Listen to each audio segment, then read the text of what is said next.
Всем привет, меня зовут Александр, компания Центр домостроения. Мы находимся сейчас в СНТ Магистраль. И здесь мы построили вот такой шикарный, большой, красивый дом из бруса. Давайте его посмотрим более подробно.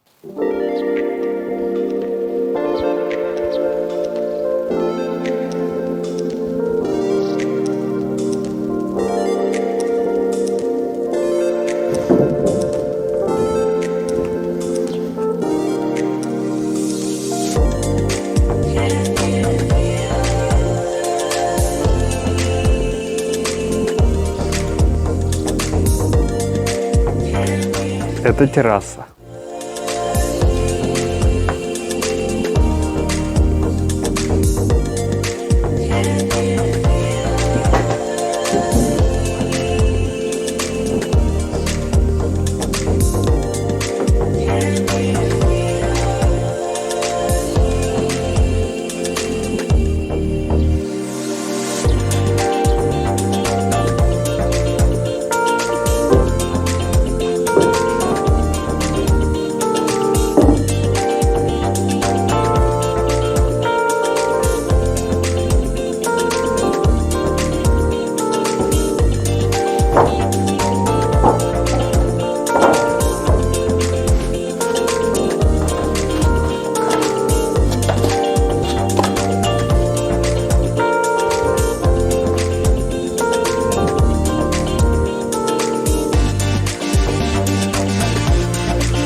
Сейчас мы находимся на втором этаже.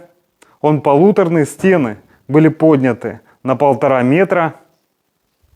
По крыше мы применяем очень много крепежных элементов. Посмотрите, стропильная система идет. Потом идет, значит, у нас стропильные ноги закреплены на усиленные уголки и скреплены не только саморезами, но и глухарями вот такого диаметра. Далее мы видим пароизоляционную пленку. Это Изоспан АМ. Плотная, надежная, работает как ниппель.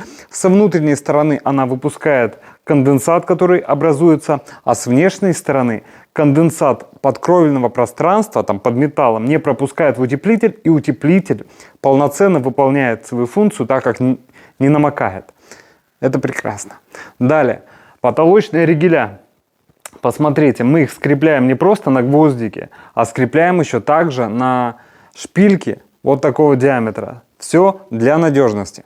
То есть так мы крепим каждую стропильную ногу, каждую стойку, которую держит конек. У нас максимально надежно.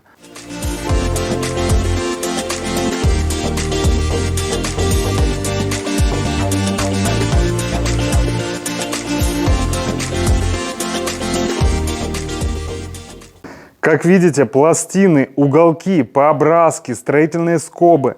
Всего по максимуму. Мы за надежность. Если вам нужна надежная компания, то вы ее нашли. Пирог кровли у нас классический. То есть идут стропильные ноги с доски 50 на 150.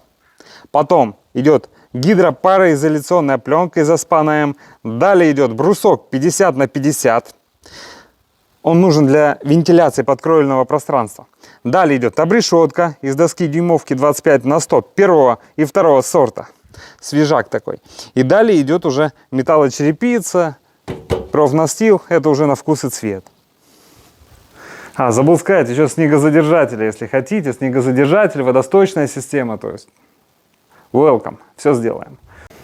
С внутренней стороны дома мы делали острожку. То есть, брали рубанок, рубанили брус и делали декоративные фаски. Поэтому брус выглядит эстетически красивым, приятным. То есть у него есть некий такой законченный вид, и в ближайшее время вам не потребуется делать внутреннюю отделку. Вам есть чем заняться. Сейчас необходимо в ближайшее время устанавливать окна, утеплять перекрытия, заниматься отоплением, водоснабжением, канализацией. И явно в первое время вам не до отделки. Поэтому я рекомендую делать острожку хотя бы с внутренней части дома. Находиться в доме уже будет приятно. В доме мы применили сваи железобетонные с сечением 150 на 150. Вся стыковка обвязочного бруса, видите, который распределяет нагрузку дома на сваи, идет только по центру свай. Я наблюдал, что у многих мастеров они где-то стыкуют его в воздухе. Это Это критично. Так делать нельзя. У нас даже стыковка по углу тоже, как видите, идет по центру сваи. И вон там идет по центру сваи. Вот. Это правильно. Далее. У нас далее идет брус с сечением 150 на 200. Вот второй брус. Для чего?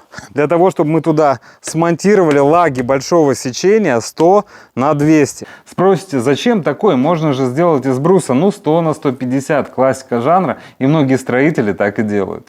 Я этого делать не рекомендую, потому что, во-первых, первая причина. Пол можно уже утеплить 20 сантиметрами базальтового утеплителя, то есть для нашего климата это минимум. Ноги будут в тепле. Вторая причина в том, что брус с сечением 100 на 150, если длина пролета более 4 метров, будет прогибаться, и ваш сервант будет дребезжать. Вам оно надо. Поэтому лучше делать лаги хорошего сечения, надежные, чтобы они не прогибались, чтобы можно было нормально утеплить, и ноги были в тепле. Мы применяем очень много крепежных элементов. Сейчас камеру разверну и покажу.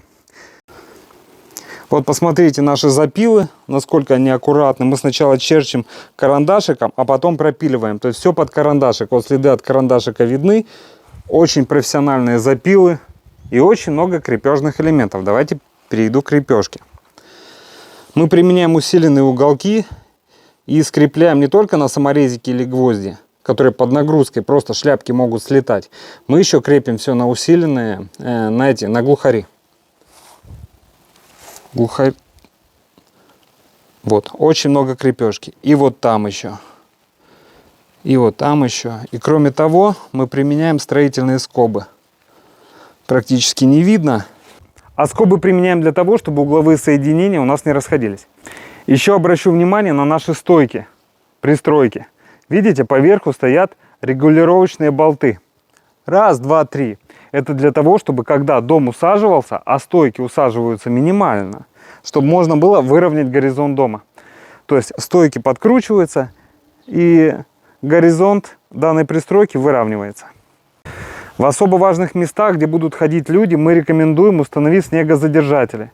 Видите, они идут возле крылечка, где человек заходит, а также в месте основного прохода людей. То есть здесь ставим снегозадержатели.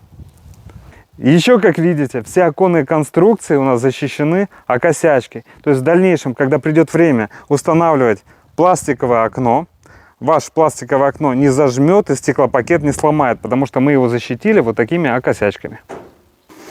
Дорогие друзья, если вы хотите построить дом и хотите прицениться, то ссылка на расчет стоимости будет в описании.